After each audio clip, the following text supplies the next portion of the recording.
todos. Meus queridos, eu quero convidá-los para abrirmos a palavra de Deus no livro do profeta Ageu. Ageu capítulo 2, do verso 10 ao 19. Livro do profeta Ageu, capítulo 2. Vou ler do verso 10 até o versículo de número 19.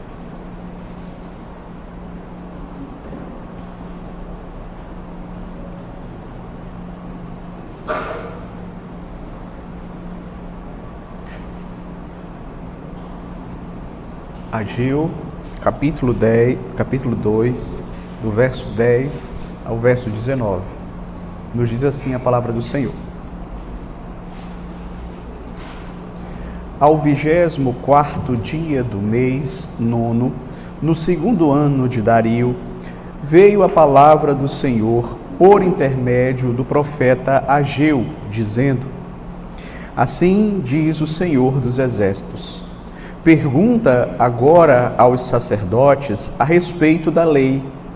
Se alguém leva carne santa na orla de sua veste e ela vier a tocar no pão ou no cozinhado, ou no vinho, ou no azeite, ou em qualquer outro mantimento, ficará isto santificado? Responderam os sacerdotes: Não. Então perguntou Ageu: Se alguém que se tinha tornado impuro pelo contato com um corpo morto tocar em alguma destas coisas, ficará ela imunda? Responderam os sacerdotes: Ficará imunda. Então prosseguiu Ageu: Assim é este povo, e assim está esta nação perante mim, diz o Senhor. Assim é toda a obra das suas mãos, e o que ali oferecem, tudo é imundo. Agora, pois, considerai tudo o que está acontecendo desde aquele dia, antes de pordes pedra sobre pedra no templo do Senhor. Antes daquele tempo, alguém vinha a um monte de 20 medidas e havia somente 10. Vinha ao lagar para tirar 50 e havia somente 20. Eu vos feri com queimaduras e com ferrugem e com saraiva em toda a obra das vossas mãos, e não houve entre vós quem voltasse para mim, diz o Senhor. Considerai, eu vos rogo, desde este dia em diante, desde o 24º dia do mês nono, desde o dia em que se fundou o templo do Senhor, considerai nestas coisas. Já não há semente no celeiro. Além disso, a videira, a figueira, a romeira e a oliveira não têm dado seus frutos, mas deste dia vos abençoarei. Até aqui, queridos, a leitura da palavra de Deus. Vamos, nesse momento, fazer uma oração ao Senhor. Senhor Deus, te louvamos e te bendizemos por esta maravilhosa porção da tua palavra, em que o teu Espírito inspirou o profeta Ageu para escrever, Senhor, esta mensagem, não somente aos seus contemporâneos, mas para todo o teu povo, em todas as épocas. Aqui estamos, Senhor, diante desta porção, diante deste livro que temos estudado. Muito obrigado, Senhor, porque tu tens desvendado os nossos olhos para contemplarmos as maravilhas da tua lei. Te pedimos que nesta manhã o Senhor novamente também continue, ó Deus, nos iluminando, e nesta hora em que vamos meditar na tua palavra, que teu Espírito nos capacite, que o teu Espírito possa nos conduzir no caminho da verdade, que o teu Espírito, Senhor, de fato seja aquele que ensina aos nossos corações nesta manhã. Abençoe, Senhor, a vida de cada irmão e irmã que aqui se encontra. E se há alguém que ainda não conhece o Senhor verdadeiramente, que tua palavra, por meio da ação do teu Espírito, possa transformar, possa alcançar, possa salvar. Ó Deus, seja conosco, seja com a minha vida, Senhor, que estarei trazendo esta mensagem, que o Senhor possa me abençoar, para que eu possa tão somente falar aquilo que é pertinente ao Senhor e a Tua vontade para as nossas vidas. Abençoe-nos nesta manhã, Senhor, eu te peço encarecidamente, em nome do Senhor Jesus Cristo. Amém. Meus queridos, quando nós lemos a Escritura, algo que fica muito claro para nós é que o Senhor Deus é um Deus santo. E Deus requer do seu povo santidade. Nós vamos encontrar nas Escrituras diversas vezes o Senhor Deus exortando o seu povo a viver uma vida santa. Nós vamos perceber que em vários momentos o povo do Senhor, o povo que servia a Deus, que temia ao Senhor, estava vivendo em pecado, estava vivendo na impureza, estava vivendo uma vida contrária à vontade de Deus. E Deus então usa os seus profetas para trazer o povo novamente a uma vida de obediência à sua palavra, a uma vida de santidade. Isso acontece, queridos, porque, como nós sabemos, por causa da nossa natureza caída, é muito mais fácil nós desobedecermos ao Senhor do que obedecermos. Por causa do pecado remanescente em nós, é muito mais fácil para nós seguirmos o caminho da impureza ao invés de seguirmos o caminho da santidade. Não é sem razão que nós vamos perceber o Senhor Deus advertindo tanto o seu povo a viverem de forma santa. E nós precisamos ser constantemente lembrados, exortados e encorajados a viver de maneira santa diante do Senhor Deus. O texto que nós temos diante de nós é um texto que realmente faz jus ao que eu estou falando. Mostra esta verdade de uma forma assim maravilhosa. Veja, nós estamos estudando nos domingos pela manhã o livro do profeta Ageu. Nós vimos que Ageu ele foi levantado por Deus para profetizar ao povo de Judá que tinha retornado do cativeiro babilônico. Ele é um daqueles 3 profetas chamados os profetas da restauração. Nós estamos estudando esses profetas aqui, já estudamos Malaquias, Zacarias e agora estamos estudando o livro do profeta Ageu. Então Deus usou o profeta Ageu para de fato denunciar o pecado do seu povo, em especial o pecado de terem retornado para a terra e terem abandonado a reconstrução do templo do Senhor. Nós vimos aqui que já haviam passado 18 anos que o povo estava ali na terra prometida, havia retornado para a terra prometida e eles diziam claramente que ainda não havia chegado o momento de reconstruírem o templo do Senhor, que eles não tinham tempo para isso, que eles não tinham recursos para isso. Em contrapartida, você vai encontrar o povo construindo as suas próprias casas, o povo tendo tempo para construir casas muito bem estruturadas,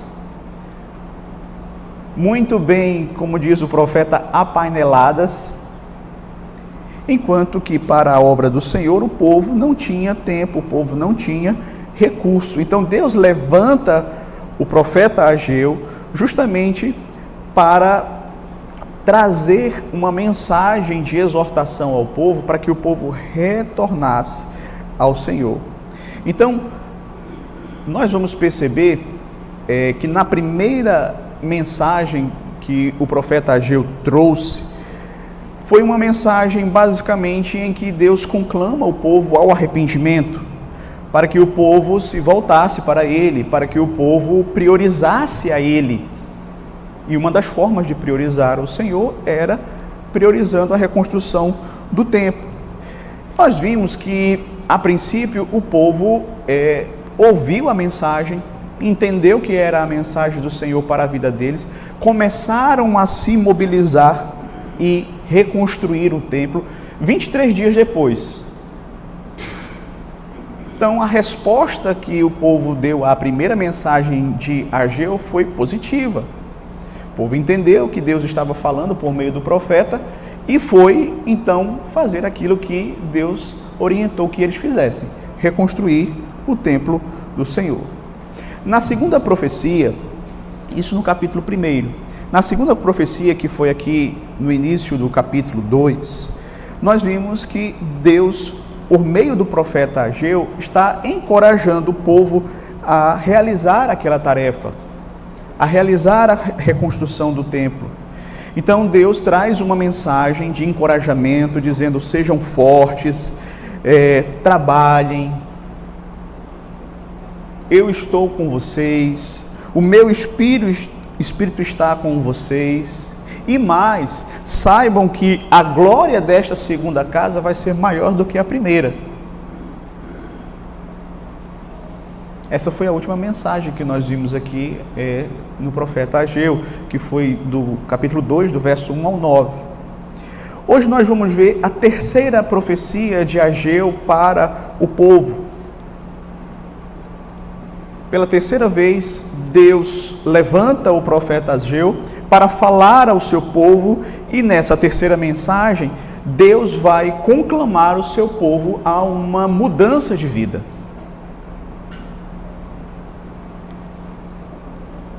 Deus vai conclamar o seu povo a, de fato, mudar o coração, mudar a sua vida, mudar o seu comprometimento com Ele. Durante aqui esse processo de reconstrução do templo, você vai ver aqui que Deus está trabalhando na vida do povo, e Deus vai dizer: olha, vocês devem ter vida nova. Com base nisso, eu gostaria de convidá-los para meditarmos hoje sobre o seguinte tema: Deus requer do seu povo santidade. Deus requer do seu povo santidade. Nós vamos ver isso em 2 pontos. O primeiro deles: Deus não aceita que o seu povo o sirva sem santidade. Deus não aceita que o seu povo o sirva sem santidade. Nós vamos ver esse primeiro ponto a partir aqui do verso 10. Eu quero que você, se possível, acompanhe comigo a leitura. Diz assim: ao 24º dia do mês nono, no 2º ano de Dario, veio a palavra do Senhor por intermédio do profeta Ageu, dizendo: assim diz o Senhor dos Exércitos, pergunta agora aos sacerdotes a respeito da lei. Se alguém leva carne santa na orla de sua veste, e ela vier a tocar no pão, ou no cozinhado, ou no vinho, ou no azeite, ou em qualquer outro mantimento, ficará isto santificado? Responderam os sacerdotes: não. Então perguntou a Ageu: se alguém que se tinha tornado impuro pelo contato com o corpo morto tocar na alguma destas coisas, ficará imunda? Responderam os sacerdotes: ficará imunda. Interessante, queridos, nós vamos observar aqui que, de acordo com o verso 10, essa mensagem ela foi proferida por Ageu 3 meses depois do povo começar a reconstrução do templo.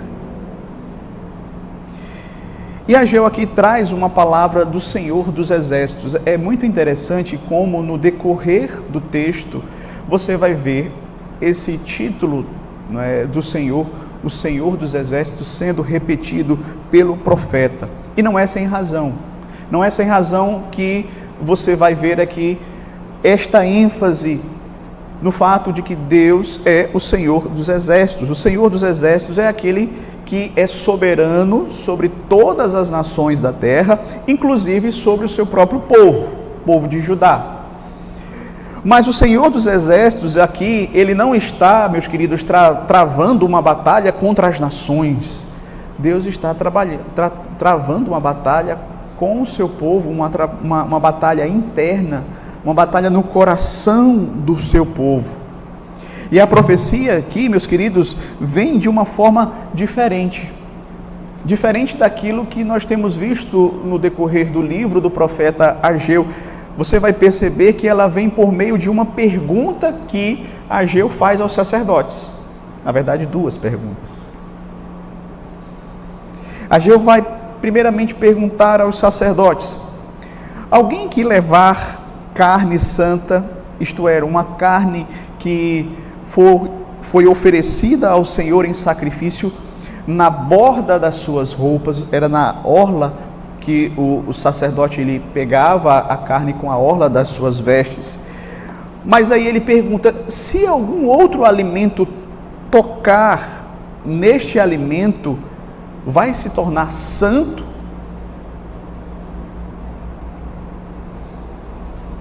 Ou seja, esse alimento que foi oferecido, que foi santificado, se ele tocar em algum outro alimento, ele vai santificar este alimento? E a resposta dos sacerdotes foi: não. O alimento, muito embora santo, tendo sido purificado e santificado, ele não tem o poder de transmitir santidade para os outros alimentos se ele tocar, se ele tiver algum contato. E aí ele faz a segunda pergunta ao povo: e se alguém que ficou impuro porque tocou em um corpo morto, tocar nesses mesmos alimentos, eles vão ficar imundos? Aí os sacerdotes disseram: sim, vão ficar imundos. Ou seja, alguém que tocou no morto, e isso de acordo com a lei deixava essa pessoa cerimonialmente impuro, aquilo em que ela tocasse, se ela tocasse algum alimento, aquele alimento também se tornava impuro. Vejam, é interessante, um ponto importante aqui, é que você vai perceber que os sacerdotes, eles conheciam muito bem as leis. Eles conheciam muito bem as leis cerimoniais. Eles sabiam tudo aquilo que podia ser oferecido a Deus, como deveria ser oferecido a Deus, como deveria ser consagrado ao Senhor. Eles sabiam os rituais de purificação. Eles tinham que passar, tanto eles que eram os ofertantes, por este ritual de purificação, quanto as ofertas também precisavam ser purificadas. Os sacerdotes sabiam que não havia, meus queridos, uma santificação contagiosa. Tudo que era oferecido necessariamente precisava ser purificado. Mas eles também sabiam que se alguém tocasse num corpo morto, ficaria impuro 7 dias. E tudo aquilo que ele tocasse também ficaria impuro. Os sacerdotes, meus queridos, eles vão então responder ao profeta de acordo com aquilo que a lei dizia, porque essa era a função do sacerdote.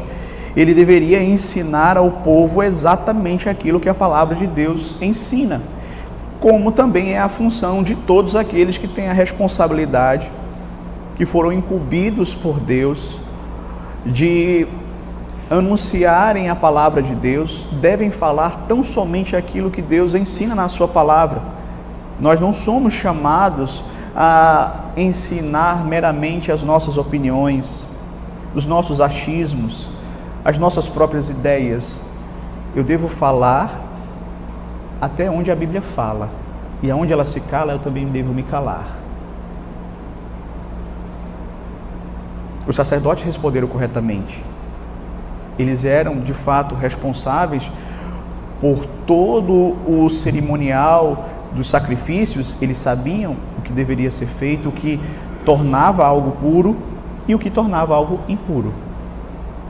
Ageu, então, usa essa ilustração, vamos dizer assim, do cerimonial do culto ao Senhor como uma ponte para mostrar a realidade da vida que o povo estava vivendo. Veja aí o verso 14. Então prosseguiu Ageu: assim é este povo, e assim é esta nação perante mim, diz o Senhor. Assim é toda a obra das suas mãos.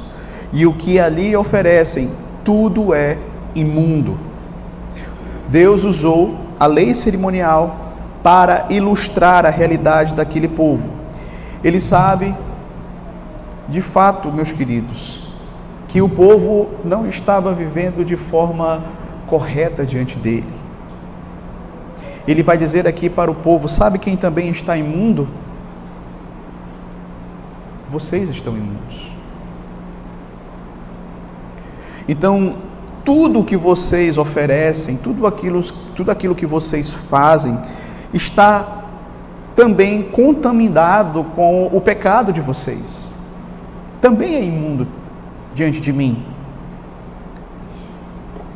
Vocês acham que porque vocês estão tocando nas coisas santas, manuseando as coisas consagradas a mim, automaticamente vocês também se tornam santos? Não. Vocês acham que porque vocês estão tocando nas ofertas, nos sacrifícios, trabalhando na reconstrução do templo, vocês automaticamente são santificados? Não. Vocês estão imundos. Vocês estão envolvidos na minha obra, mas vocês não se purificam. Vocês não estão vivendo em santidade. Veja, se você observar assim no texto, nós não vamos encontrar o profeta mencionando de maneira específica quais eram os pecados que o povo estava cometendo naquele período, mas eu concordo com a inferência que os comentaristas fazem de que a questão aqui era que o povo estava caindo no pecado de uma adoração vazia e também de uma vida moral corrompida. E é por isso que Deus está chamando o povo a uma vida não de impureza, mas de santidade.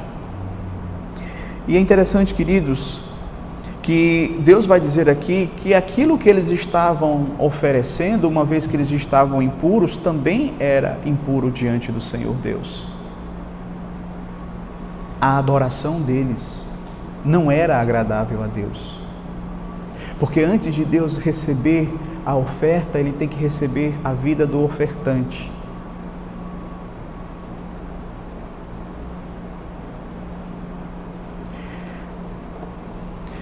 Queridos, às vezes nós achamos que vamos obter a aprovação de Deus com uma adoração vazia, ou porque nós obedecemos a Deus mecanicamente, mas o nosso coração está longe dele. E eu pergunto a você, como é que está a sua vida? Como é que está a sua vida? Como nós estamos vindo para adorar a Deus? Será que nós estamos usando os meios de graça diariamente para lutarmos por viver uma vida mais santa, dia após dia? Ou você acha que viver na impureza durante a semana não faz diferença na hora de você vir adorar a Deus? Ou você acha que você pode brigar com os outros, falar mal dos outros, levantar falso testemunho contra os outros, e aí você chega na igreja, você começa a adorar e automaticamente a sua língua fica santa?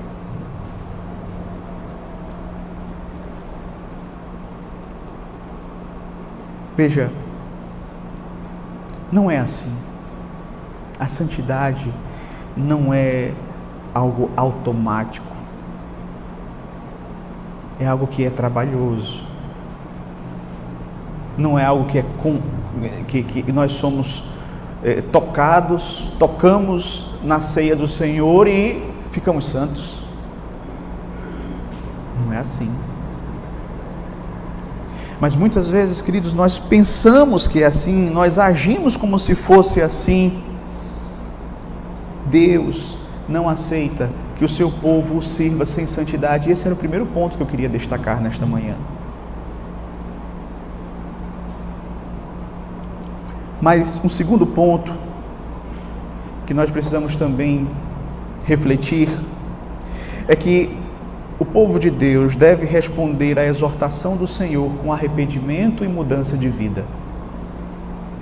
Veja, nós precisamos, uma vez exortados por Deus a retornar a uma vida santa, ouvir essa exortação, não endurecer o nosso coração, pelo contrário, nos arrepender, mudar de vida, purificar os nossos caminhos. Veja os versos 15 a 16. Agora, pois, considerai tudo o que está acontecendo desde aquele dia, antes de pordes pedra sobre pedra no templo do Senhor. Antes daquele tempo, alguém vinha a um monte de vinhas de 20 medidas e havia somente 10. Vinha ao lagar para tirar 50 e havia somente 20. Então veja, após denunciar aqui o pecado do povo, o profeta chama o povo a refletir a respeito da situação deles. Primeiro ele faz isso convidando o povo a olhar para o passado, a considerar tudo aquilo que estava acontecendo antes mesmo deles começarem a construir o templo, antes de começarem a colocar as pedras e reconstruírem as paredes do templo. Deus aqui convida o povo a considerar. No original é mais do que você pensar sobre uma coisa. Considerar aqui traz a ideia de você realmente aplicar o seu coração nisso, fazendo uma profunda reflexão, para que você possa então reconhecer que de fato, meus queridos, nós estamos vivendo uma vida que não agrada a Deus. Eu sei que muitas vezes é mais fácil para nós, seres humanos ainda pecadores, vivermos a vida assim, sem ter esses momentos de considerar, de refletir, de se autoexaminar. É muito mais fácil nós seguirmos o fluxo da vida, das atividades, da correria do dia a dia, e aí as coisas vão acontecendo e você vai vivendo e praticando coisas que não deveria, e você evita esse momento de parar e refletir sobre como você tem vivido, sobre como você tem desobedecido a Deus, sobre como você tem deixado a comunhão com o Senhor, os momentos de deleite na presença do Senhor, aquilo que é mais excelente, achando que isso não vai ter repercussão na sua vida, achando que naturalmente você vai ser santo, você sempre vai conseguir vencer o pecado, as tentações, as lutas, mas não vai. Sabe por quê? Porque Deus estabeleceu um caminho para a santificação e não há atalhos. Se você não faz aquilo que Deus lhe ensina a fazer, não utiliza corretamente os meios de graça, não busca ler a Bíblia, não busca orar, não busca estar na comunhão dos santos, vir para o ajuntamento solene, adorar ao Senhor, participar dos sacramentos, não tem outro caminho. Ah, pastor, mas eu descobri uma outra forma de santificar que não é essa. Qual é? Você tocar em alguma coisa e ficar santo? Não existe atalhos. Foi o próprio Deus Santo quem estabeleceu a maneira como nós devemos nos santificar. Então o povo deveria considerar, não é, tudo aquilo que estava acontecendo com eles, mesmo antes da reconstrução do templo. E o que é que estava acontecendo? Nós já sabemos, nós já estudamos isso aqui no capítulo 1. Deus estava pesando a mão sobre eles. De modo que, como diz o texto, eles plantavam, não é, uma grande quantidade de grãos. Normalmente aquela quantidade renderia 20 medidas, quando eles chegavam lá só tinha 10. Eles tinham lá a sua plantação de uvas, né? Eles plantavam, achavam que iam encher 50 barris de vinho com o seu lagar, mas quando chegava lá só dava 20 barris. E Deus diz: por que vocês acham que a produção de vocês está diminuindo desta forma? No verso 17 ele diz assim: eu vos feri. Ou seja, Deus estava ferindo aquele povo. Deus estava ferindo as obras das mãos daquele povo. Eles trabalhavam, mas não prosperavam. A coisa era sempre dificultosa, a coisa era sempre mirrada, a coisa era sempre, com muito sacrifício para tirar o mínimo. Mas o que era aquilo? Era Deus pesando a mão sobre o povo, por causa da desobediência do povo. Veja o verso 17: eu vos feri com queimaduras, e com ferrugem, e com saraiva, e toda a obra das vossas mãos, e não houve entre vós quem voltasse para mim, diz o Senhor. Eu vos feri, eu feri as obras das vossas mãos. Por que essas pragas elas são mencionadas aqui no texto? Porque elas dizem respeito ao trabalho do povo ali naquela época, que era um trabalho basicamente da agricultura.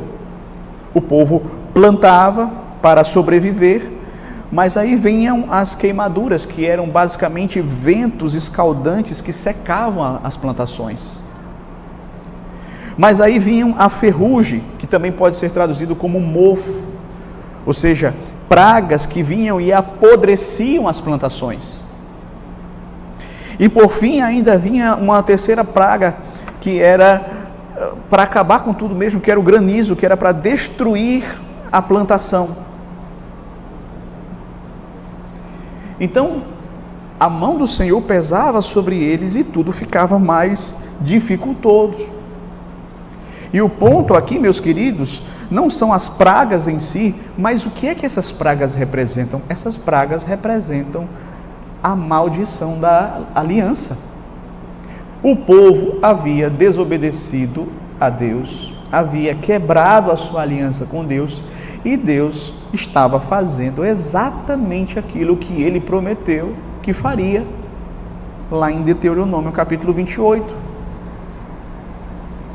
Caso eles não ouvissem a voz do Senhor, caso eles desobedecessem ao Senhor, eles seriam punidos. Veja, não é algo extraordinário que está acontecendo, era exatamente aquilo que Deus disse que haveria de acontecer se eles seguissem o caminho da desobediência. A quebra da aliança de Deus acarretaria para aquele povo maldições, inclusive sobre a sua produção, sobre o trabalho de suas mãos. Deuteronômio capítulo 28, verso 22, abra comigo, Deuteronômio 28, 22, deixa aí Ageu marcado em sua Bíblia, mas veja o que é que Deus fala aqui através de Moisés.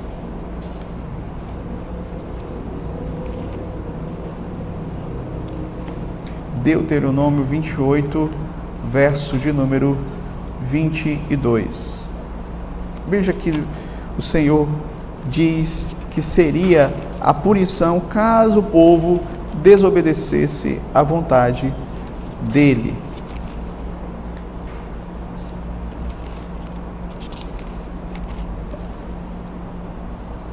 O Senhor te ferirá com a tisica e a febre e a inflamação, e com o calor ardente e a secura, com o crestamento e a ferrugem, e isto te perseguirá até que pereças. Veja que aqui o Senhor diz claramente que se o povo fosse rebelde, ia castigá-lo com o calor ardente, com a secura, com o crestamento e ferrugem. Então veja, queridos, é exatamente o que está se cumprindo aqui nesse período que Ageu faz menção. Era justamente a desobediência que o povo estava tendo para com Deus, e Deus estava retribuindo conforme as ações do povo. E é interessante, queridos, que mesmo Deus punindo o povo daquela forma, o povo não se voltava para ele. É isso que vai ficar claro no verso 17, no finalzinho. E não houve entre vós quem voltasse para mim, diz o Senhor. Ou seja, mesmo Deus disciplinando eles com as maldições da aliança, eles certamente sabiam que eram as maldições da aliança, que eram resultado, consequência da desobediência deles. Ainda assim, eles não se arrependiam. Eles não se voltavam para o Senhor. Eles continuavam vivendo. Sabiam que estavam errados, sabiam que estavam em pecados, não consideravam os seus caminhos e sofriam as consequências de uma vida de desobediência. Mas é interessante, queridos, que Deus, Ele disciplina o seu povo, e Ele toma essa iniciativa de disciplinar o seu povo, não é? Justamente porque Ele ama o seu povo, e porque Ele quer que o seu povo se arrependa e volte para Ele. Isso é algo que fica notório em toda a Escritura. É verdade que algumas tribulações que nos sobrevêm aqui nesta vida, elas não são uma disciplina do Senhor. Muitas provações que nós experimentamos aqui é resultado de nós vivermos em um mundo caído mesmo. Mas algumas não. Algumas nós vamos perceber que é justamente Deus disciplinando o seu povo, chamando ao arrependimento, mostrando que eles estão no caminho errado e que eles precisam mudar de vida, que eles precisam se voltar para Ele. A palavra de Deus nos ensina que nenhuma disciplina a princípio parece motivo de alegria. Depois, porém, ela produz o fruto pacífico. Ou seja, não é algo agradável, não é algo que nós gostamos, ser disciplinados pelo Senhor, enfrentarmos o peso da mão do Senhor sobre nossas vidas.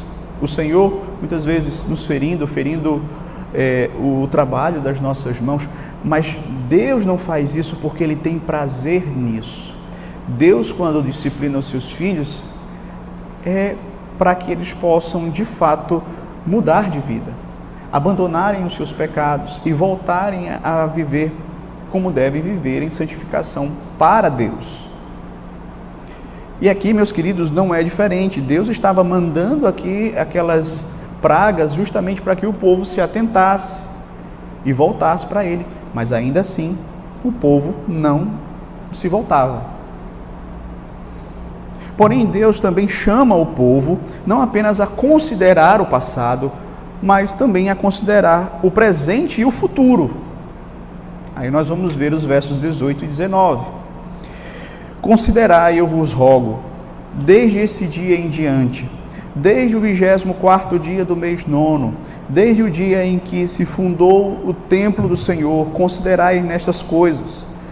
Já não há semente no celeiro. Além disso, a videira, a figueira, a romeira e a oliveira não têm dado seus frutos, mas desde este dia vos abençoarei. Interessante que você percebe aqui um comparativo, não é, entre dois tempos. No verso 15, o Senhor disse: desde aquele dia, desde antes de vocês começarem a reconstruir o templo, até agora, vocês foram infiéis a mim, e eu disciplinei vocês, e vocês não se arrependeram. Agora, aí no verso 18, O Senhor fala: deste dia em diante, uma vez que vocês vão considerar os caminhos de vocês, que vocês vão viver em uma vida de obediência, eu vou abençoar vocês. Ainda não há produção, ainda não há, como ele mesmo diz aqui, fruto lá na videira, na figueira, na romeira, na oliveira. Mas a partir deste momento em que vocês estão considerando o caminho de vocês, se arrependendo dos pecados de vocês, eu vou abençoar vocês. E isso é algo maravilhoso, queridos. Deus promete que Ele estaria mudando verdadeiramente a vida do povo a partir daquele dia. Eu sei que existem dias que mudam a nossa vida, não é? Às vezes foi o dia em que você se mudou para uma cidade nova e ali tudo novo, pessoas novas, trabalho novo, um ambiente novo. Ou talvez o dia em que você teve o seu primeiro filho, você teve a impressão de que a sua vida nunca mais ia ser a mesma. Existem dias que mudam a nossa vida. Esse dia aqui para o povo de Deus era um dia de mudança. Porque era o dia em que eles iam abandonar de fato seus pecados e começarem a obedecer ao Senhor.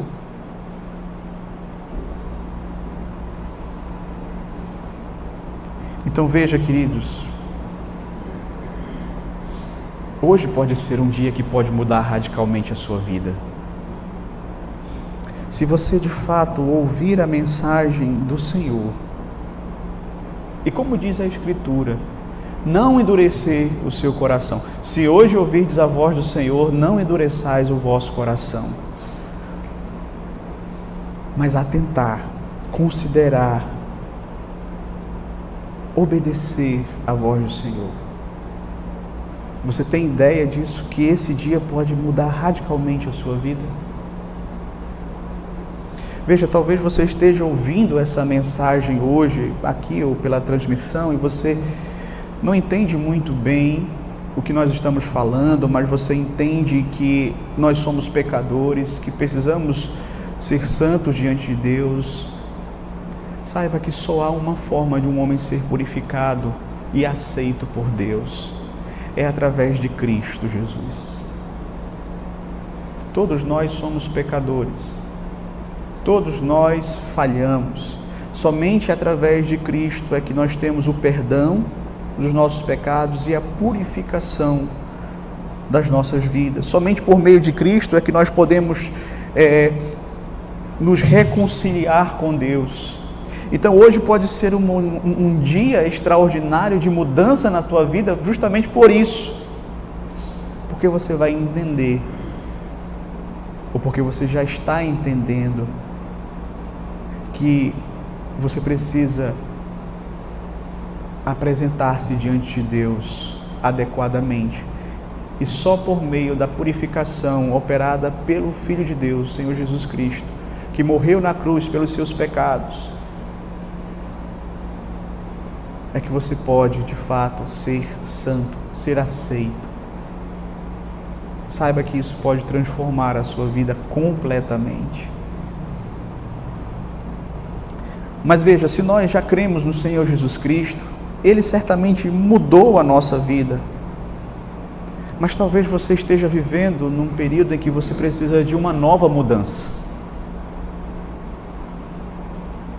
Talvez você tenha voltado a padrões de comportamento que você já tinha deixado para trás, padrões pecaminosos, e aí você tem retornado a esses padrões.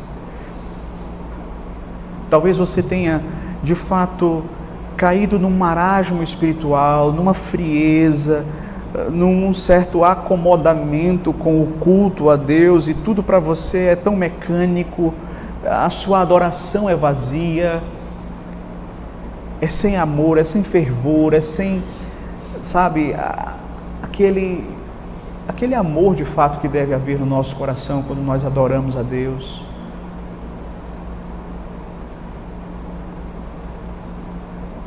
Talvez você precise retornar ao primeiro amor.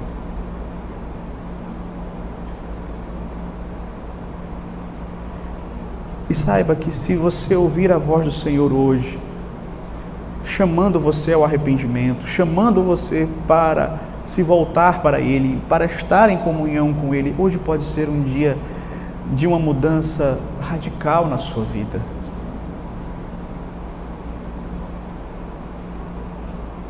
Veja, queridos, queria trazer mais algumas aplicações para as nossas vidas. Veja, o Senhor não pode aceitar as nossas ofertas sem antes aceitar a nossa vida. Isso é algo provado exaustivamente nas Escrituras.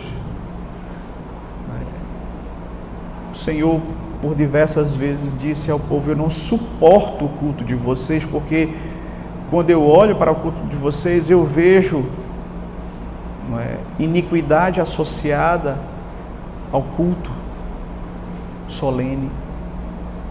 Então eu não aceito a adoração de vocês.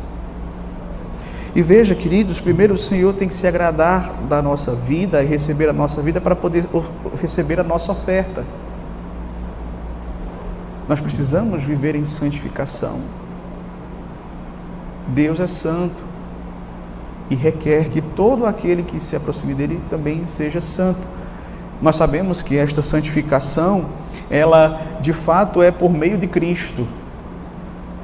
E ainda que você já tenha encontrado Cristo, continua sendo por meio de Cristo. Você precisa sempre buscar a Cristo e pedir e suplicar o seu perdão e a sua purificação. Não é isso que o apóstolo João vai dizer lá na sua carta? Filhinhos, não pequeis, mas se todavia alguém pecar, tendes um advogado junto ao Pai, Jesus Cristo, o justo.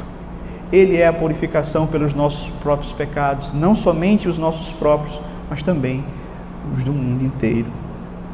Então veja, queridos, Deus não busca adoração, mas Ele busca adoradores que o adorem em espírito e em verdade.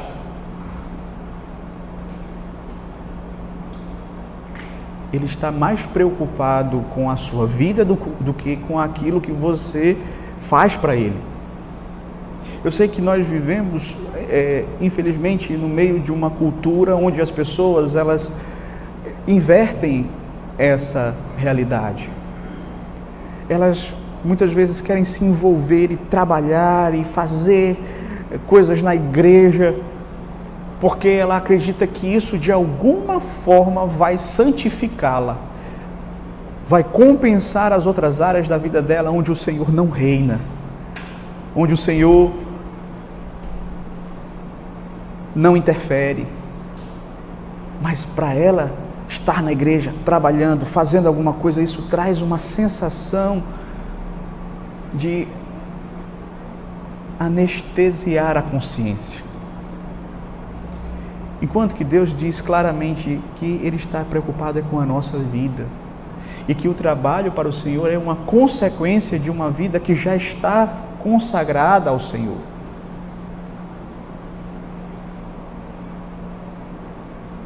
E não trabalhar para me consagrar.